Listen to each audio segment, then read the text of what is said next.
Good afternoon. Hope you are well. I want to talk about something. I want to talk about something that keeps on popping into my mind lately, and it's I've been looking and researching.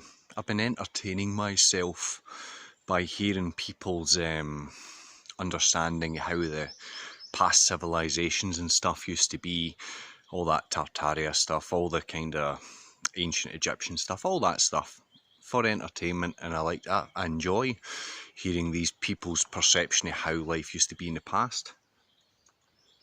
I'm just checking my lunch is boiling.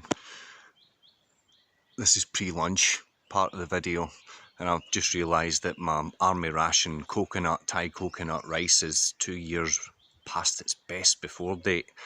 So if there is no more videos after this, it was the bloody 2-year-old best before Thai curry soup thing that I ate, so that's what killed me. But anyway, I've been having this reoccurring thought, or seen this thing, and it was always the big asylums. Now, most of us know what an asylum is, or we have a perception of what an asylum is. We've all watched the horror films, and a lot of us have kind of watched the Tartaria stuff and the stuff from the 1800s and the Victorians and all that. I think there was perhaps method in the madness, says the man in his mad rambles.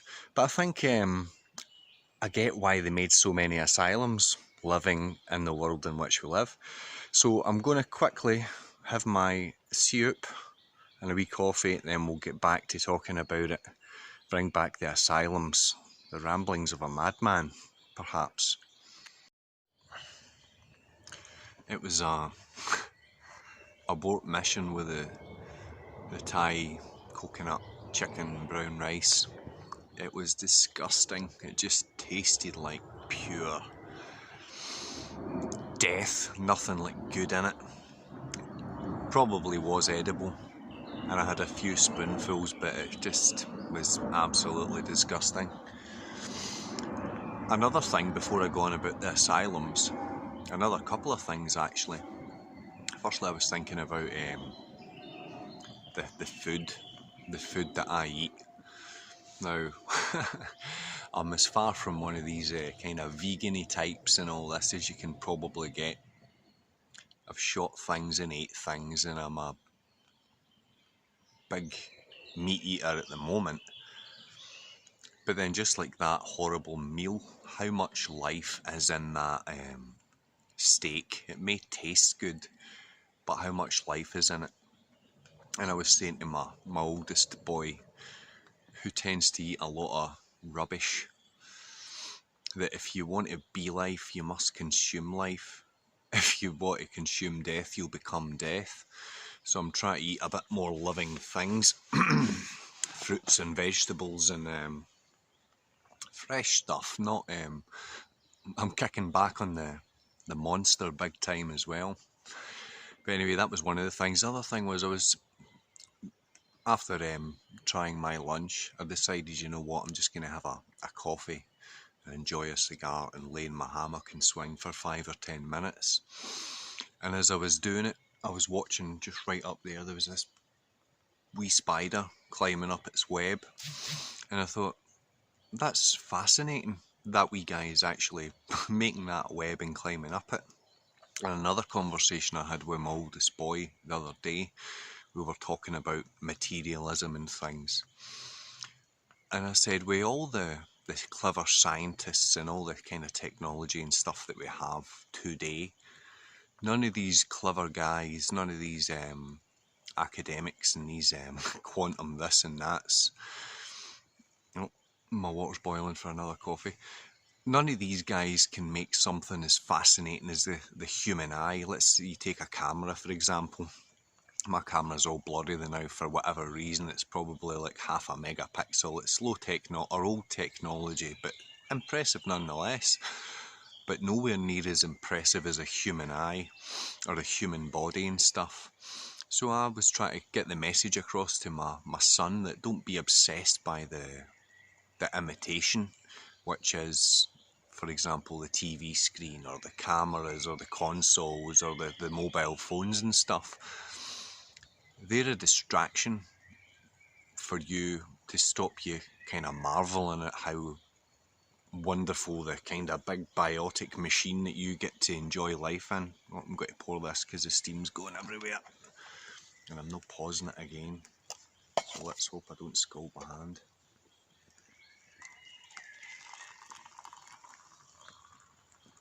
Okay. Spoon. I'm certainly not using the spoon that I had my curry with. Use this wooden spoon that I made.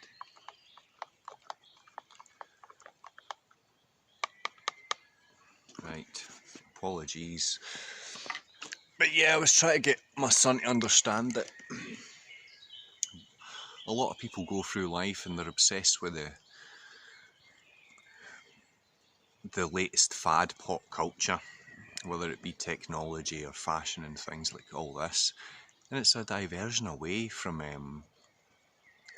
you, the blessing that, or the miracle that happened that gave you the spirit inside the machine, this incredible machine to kind of explore the world and engage with people and exchange ideas and just enjoy life. But we chase other things that take us away from those things. Like even today I've got quite a busy afternoon. It's getting really blurry, I don't know why. Busy afternoon, I'm picking the car up for the garage, then I'm working, then I have judo later as well. But I made a point in my day to come here, and not just to kind of make these videos, but just to kind of neutralise and listen to the natural music, the birds and all the kind of hippie stuff, but also the peace and the stillness in the movement. The trees are moving, but it feels like there's just a very still atmosphere all the time when I come here. But back to the point of the video, asylums, places for crazy people and stuff. I've had a few conversations with guys and girls over the past couple of weeks, and I keep finding that I'm bringing up the same sort of train of thought, keeps coming at me.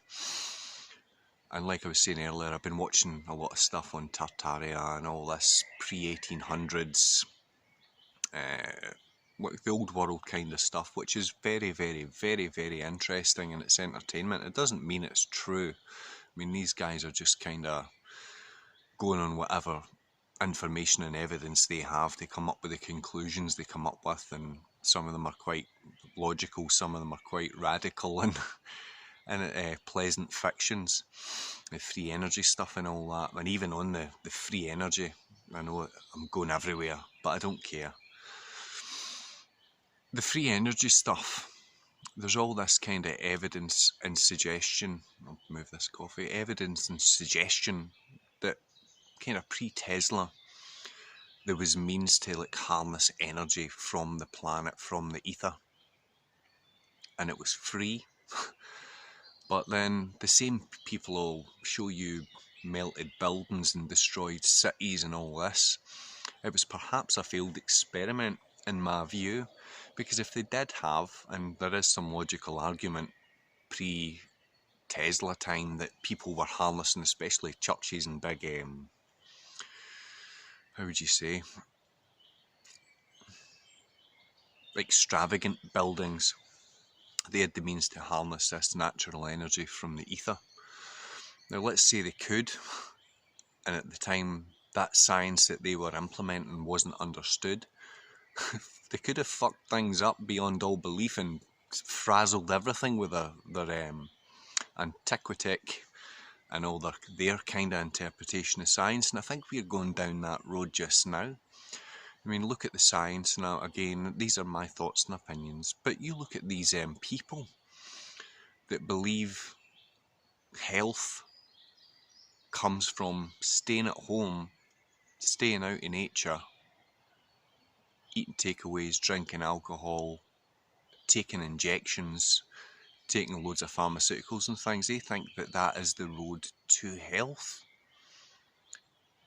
Now, I believe that exercise and natural environment and a good input of food, eat life, you become life,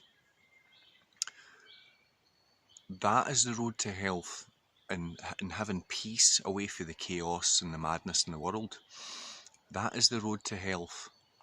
So these people that think staying at home, eating crap, not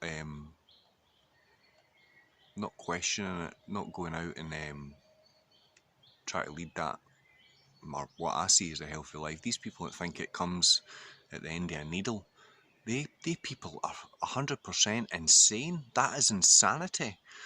And it might sound cold and bold, but there must be something in that. When I don't feel like I'm saying that these people are insane because this guy said so or that guy said so. Just sitting logically observing and thinking, my goodness, it was a massive chunk. The humans in this planet decided they were going to stay home, veg out, not be part of the reality, which is nature. Everything technological and things is how would you say, it's a non-natural environment. The heating in the house and the materials and the artificial light and the artificial sounds and all that kind of stuff, that's not nature. This is nature. So they're so far removed from nature and they believe it, because rather than taking time to contemplate the reality of things, they are chasing the material world. They're fascinated by the newest phone and the latest technology, expensive tastes, and status also. These people are pursuing that and living quite mad lives. Now, the people that say health comes at the end of a needle, as far as I'm concerned, they're crazy. There needs to be some sort of rehabilitation asylum for these people so they can start to contribute better, be better examples, especially to the young people. The young people need good examples, so the less good examples they have, the less likely they are to have a good life. And a good life certainly isn't being material, and it is the natural kind of the community spirit, the conversations and the reverence for the gifts and the miracles round about us. Then you get these people as well that think if some guy chops off his dick, he's a woman. Asylum. If you believe that that is a woman, asylum for you. You need some rehab. You need to kind of come back to earth because your head is so far away, distracted by whatever it is, to appear popular or to fit in or whatever, that you've lost touch with reality. And vice versa, the ones that think if a lady chops off her tits that she is a man. Asylum. The parents or the people who have been round about these people encouraging them, asylum, asylum, asylum. We need great, big, massive asylums to give these people a chance to actually no burn themselves out and no actually go into mental breakdown or death through bad lifestyle choices, physically and emotionally. Asylums, I think society at one point got so bizarre and out of touch with what it truly was. And some people might say what I'm saying truly was is subjective. Of course it's subjective, but there is such a thing as definite truth. And the definite truth is there is a reality and a non-reality, and reality is the natural environment unspoiled by technology and man. The further you're removed from that, I think the further you're removed from being a human and you're becoming just some programmed thing, whatever you want to be, which again, asylum. Great big asylums, nice places, and the people would be looked after. But again, it's like any idea, it can always be corrupted. You could build something with the best intentions in the world, like an asylum, to rehabilitate people and give them a better opportunity in life for more longevity and more enjoyment and appreciation and stuff, rather than disappointment and greed and lust and all these things. You could help them, you could nudge them in the way. But there'll always be somebody there that'll be a bastard to them, or that'll want to use their power. So I just think it's that thought is a technology in controlling society, and technology isn't bad. Maybe it is better that we revert back to the caveman days and just if you've got a quarrel, it gets dealt with by any means necessary. I'm not encouraging violence, certainly not, but if it comes to that, we shouldn't shy away from it. We're violent people, we're violent creatures. If you just look at, I mean, I'm part of the problem, have been in the past. And I've done a lot of things, and I buy technology, and I do certain things to a degree more than I would like to do. But I'm seeing it, so I can start to actually do something about it. But some people can't see how they're living, and that lifestyle is negative on themselves and other people. But yes, asylums, bring back the asylums, because it's not going to, it doesn't seem it's getting any better. It really does not. But again, when you're up here and you're not part of the worldly world, and you're kind of in nature almost 100%, none of these things seem to matter. I don't get angry about these things. There's no point in getting angry about something. There's no point in getting angry at people for things that they do as well. Because these people that think health is at the end of the needle, it's simply because they've not heard the other side, or seen the other side, or had any examples of the other side, that it is about a healthy life and healthy eating and healthy thoughts and all that stuff. So they simply don't know any better, so you need to give them a break rather than hating them. But I suppose there's people throughout history that have had the knowledge and the wisdom to be able to forecast human behaviour and stuff, and it was passed on through religions and secret societies and things. I'm a big believer in the Freemasons and stuff. They're no these child-eating, sacrificing people that people would like to think they are, because it's exciting and it's intriguing and it's somebody that you can get angry at. Get anger is an addiction. Anger is not a normal state of being for anyone. But yeah, I think they pass on this powerful information, and that's why it is you need to work your ass off to kind of climb the ranks and get to the best fruit. And if the wrong people, the people who just are angry, or they want to know something, they feel like they deserve it even though that they haven't put in the effort. These people are getting angry and because they want something and they don't want to have to do the work for it. So if you want to know what the Masons do, or the lodges do, or this church or this mosque or that do, go and join it, find out. If it resonates with you, then, and you can see the truth in it, then awesome. If not, then keep seeking. That was my ramblings for today. I'll watch this back and see where I went wrong. And like I say, these videos, I was thinking, again, you've got all these... I'm not ending just now, I'll be quick. You get all these people that think they should be celebrities on social media, and in real life, people from very modest means and without doing anything too noteworthy. They walk about like they're fucking Elton John or Jesus. And they want to portray themselves as this online celebrity. Look at me, I just look like this person. But they're not doing anything. Some people might say, John, well, you're doing just that. I'm not trying to appear anything. I'm just looking for engagement. Because where can you go for engagement these days? To actually engage with people about the things that in certain company, you can't go to the universities. You couldn't go to the universities and say, I propose bring in a big debate. I propose bringing back asylums because of this, this and this. These are all my ideas. People would be throwing fucking rotten veggie burgers at you and all this kind of poison. They'd be furious. So where can you really go? We have access to this just now, so why not use it? But yes, the ramblings, and that's about it for today. So I'm going to finish my coffee, go get the car from a mechanic. Everybody's got this story on mechanics. My mechanic is brilliant. I drove the car in yesterday, leave it with me. He's ordered bits, he's going to do his utmost to get it sorted so I can get out and do my work and get to various places.